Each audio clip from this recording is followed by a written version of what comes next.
Okay, I'm having a great, wonderful conversation with American composer Eric Klein.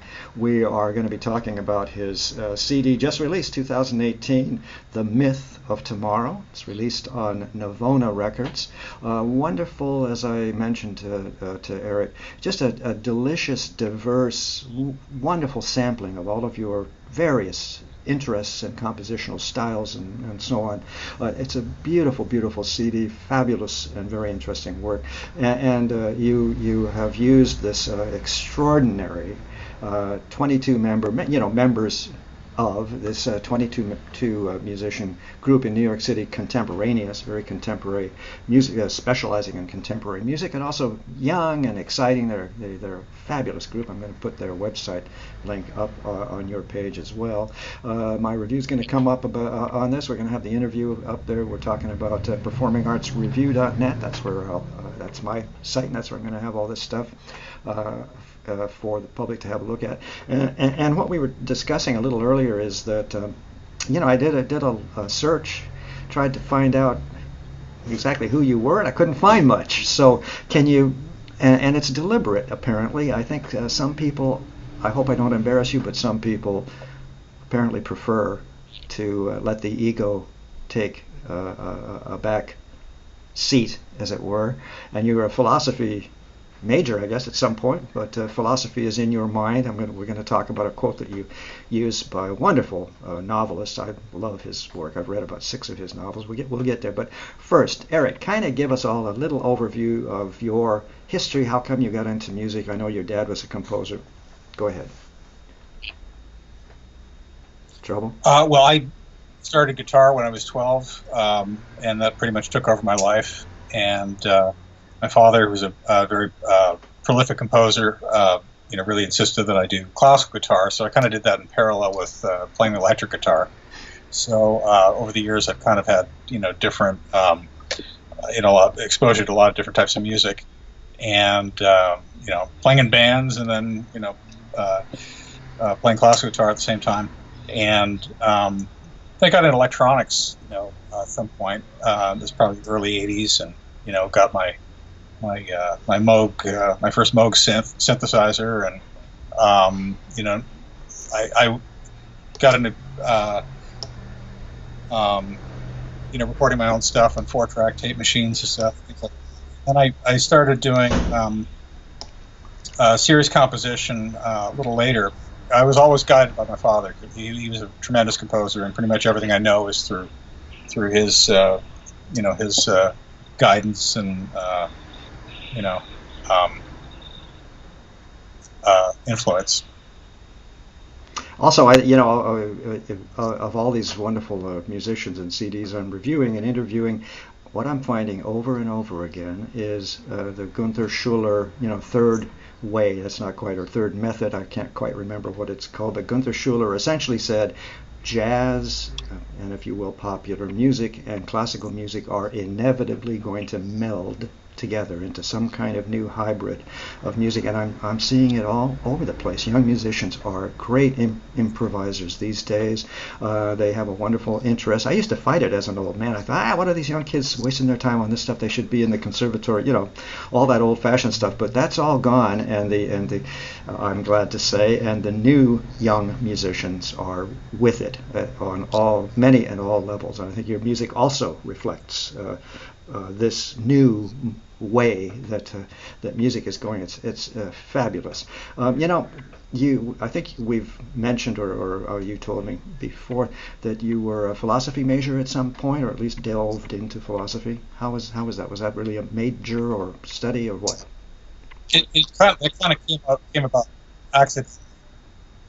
I was initially a guitar major at the University of Toronto in faculty of music, and where not coincidentally, my father is a professor and at the faculty there, and I didn't make it through my first year there, and I became a philosophy major after that. So, that's but I always kept doing music, but I didn't actually formally study music at that point. Most of what I know about serious composition came later. Well, you're not alone, by the way. I've interviewed several people who have pursued other things and then come back to music. The reason I kind of set this up is, and you've told me off camera that you just like to quote, but that there has to be a little bit more to it. If you'll allow me, one of my favorite novelists is Umberto Eco, the Italian. I hope I'm pronouncing his last name correctly. Italian novelist, and there it is. I mean, you open up your program notes, and boom, right for everybody to see, big as life, is this quote, and it's rather obscure. That's why I'm going to ask you about it, okay? Here it is. Let me see if I can find it. I mentioned some of you have out there have read The Name of the Rose. That was very popular. It was put into a movie. Foucault's Pendulum, The Island of the Day Before. That was a great novel, and so on. But here's the quote by Umberto Eco. Quote, "I have come to believe that the whole world is an enigma, a harmless enigma that is made terrible by our own mad attempt to interpret it as though it had an underlying truth." End quote. What a bombshell. You want to help us out a teeny bit about how come you put that one up there on your program? I came across that quote in the New York Times, and I'm like, I have to use that somewhere. That's awesome. That just levels everything. So you've used that word before, levels. Yeah. Maybe even disintegrates. Well, I guess the idea is that it's easy to read too much into stuff sometimes. But I wanted to have an album of chamber music that's kind of a little whimsical. Not necessarily. I didn't want an album that's like too dark, but I wanted something that was kind of mysterious, interesting, whimsical, but maybe a little out of the ordinary, but some familiar stuff there too. And you've already described this sort of dual pursuit of electric guitar and classical guitar, because your dad was hanging over you, I presume, trying to make sure you didn't go astray into rock and roll, I presume, something like that. And the result, particularly on this CD, is a wonderful and very intelligent mix of electronic sounds, which I think you've mentioned, and real, how shall I say, classical music training. I don't know, I guess you got most of it from your dad, because this is beautifully composed. These are beautifully composed pieces and various instrumentations. I'm thinking of the piece that I love, Dream Fragments. It's the title piece for the CD. It's a piano sonata, but it's also, and remember the title, everybody, Dream Fragments. I mean, how brilliant is this? I don't think I've ever come across this before. Mixing electronic sounds to kind of enhance the dream fragments, if you will. Tell me a little bit about how Dream Fragments, this piano sonata, came into existence. Well, it's kind of a conflict between the rational mind and the other part of your mind that goes off somewhere else, and so there's a kind of the piano parts are kind of interrupted sometimes by electronic flourishes and things that don't have kind of harmonic relevance, but it's made to be sort of like a dream, where things go in and out, things change, things come out of nowhere. I was going to say the electronics sounds that you put in there are make so much more imaginative the piece. They're such great imagery, these sounds. It just blew me away. I thought it was such a great idea, and I think this might be a first, a piano sonata that also involves electronic sounds. And can it be performed in public? I mean, does it work that way, or is it a studio construction? No, I have a recording of the electronics, and I've had pianists perform it with the against electronics. It works pretty well. Okay. And I also loved on the disc your piece 1899. And tell me about it, because you mentioned in the program notes Quiet City, and indeed there's this ambiance of Aaron Copland's Quiet City. It's as a model for the temperament of this particular piece, 1899. Tell me the story. I think it's charming. Oh, well, I wanted to write something in the memory of my grandfather, who was born in 1899. And in 1999, he would have been 100 years old when I wrote the piece. And I wanted something to kind of, when I was thinking about, 100 years ago or more than that now, I wanted something kind of simple and minimalist. And then that kind of evolves into something more maybe dissonant. I don't know. It's really my most minimalist kind of piece. And I found it very reflective. It really took me back in time somehow. So you succeeded. Well, thanks. And there's another one, another piece, a three-movement piece that I think is fantastic, Hoboken Suite. Tell me a little bit about that piece, please. And the use of Freebase Accordion. Tell us about that instrument. It's fascinating. Well, I always wanted to have a piece with a Freebase Accordion, which is it's a big accordion that enables chromatic, performance. You can write pretty much anything for it. You have to be a good player. It's not an easy instrument. But my father wrote a lot of pieces for Freebase Accordion. He had a colleague named Joseph Massarolo that he taught at the University of Toronto, and he's a world-class player. And he had there were so many pieces they worked on together, and I was like, well, I would love to have, a Freebase Accordion, something that lends itself to serious or concert music. Where, there's so much you can do with it. It's almost like an electronic instrument. And I had no idea. I thought a regular accordion could be chromatic. And also, you said Freebase. You mentioned off camera, Freebase accordion is a rather large instrument. Give me a kind of comparison, would you, so I can get clear on this? Well, I haven't actually played one, so I don't know the technique so much. But it's there's no limitations as far as when you're playing the left hand, you can play chromatically. You don't have to play fifths and fourths and things like that. And I actually used Joseph Massarolo's accordion resource manual, which came in handy. It was one of the books my father had lying around. So I was going to say, yeah, it wasn't just laying around. It was part of your father's collection of goodies. He lives on. That just came to me, but the idea of how our parents live on in mementos, in this case a memento that came in very, very handily for you in composing that particular piece.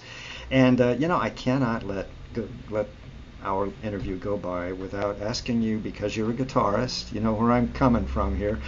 We're not going to discuss everything on the CD. I'm going to put up some excerpts and put up my review and so on, let people buy the CD and enjoy it. But and again, as I said, there's so much diversity and interest, so much different and varying instrumentation that you've used with contemporaneous. They're a perfect ensemble to work with. But then there's your bit, and it's 4 journeys for 4 guitars, all parts played by yourself. Tell me how that works. It always mystifies me how people can put tracks together like that. Well, it's a guitar duo in 4 parts. And if it was a 4-part guitar thing, then I think it would have killed me.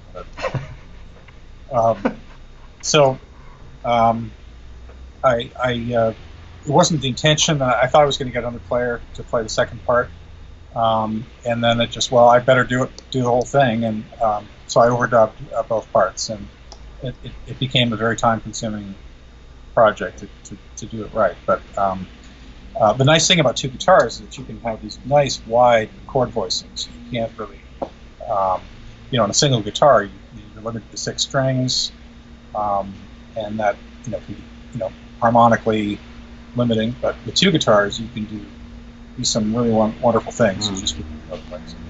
And of course, it's performed, publicly, yes, yeah.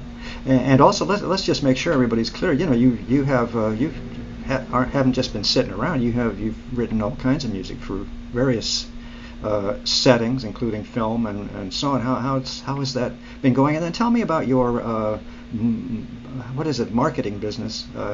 Let's get an overview of where you are right now and what's going on.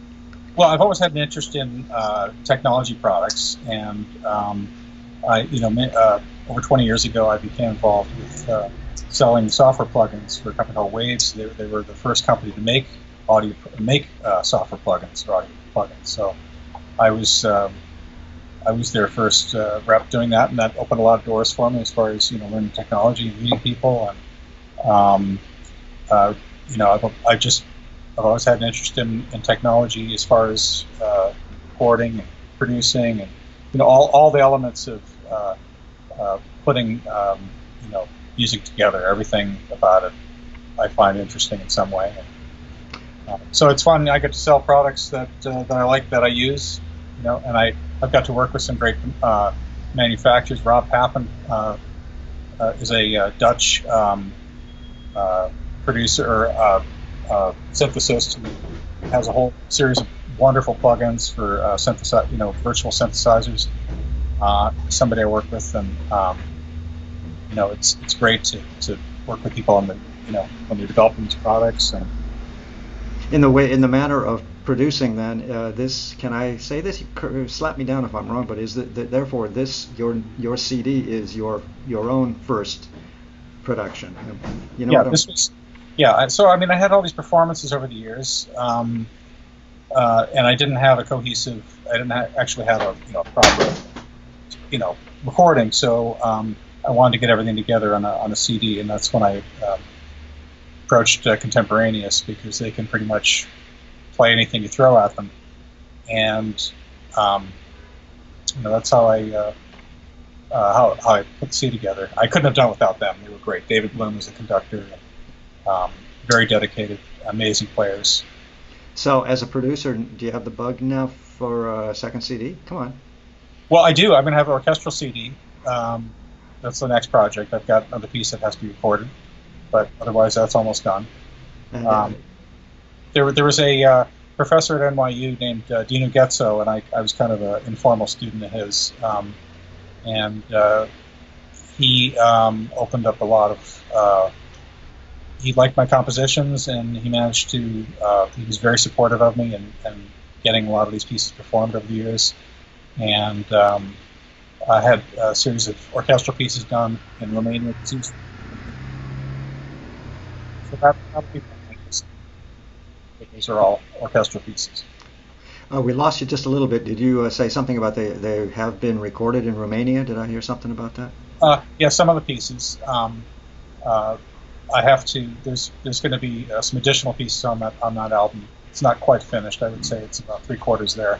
Yeah, and by the way, as we all know in the music business, the Eastern musicians, if you will, since the Iron Curtain went down, all those wonderful countries, the Czech Republic and so on, recordings, a lot of us do a lot of recording in those countries because the price is right, even though it still costs an arm and a leg, but the musicianship is so fabulous. So the string players, the pianists, they're fantastic. That tremendous, still classical training.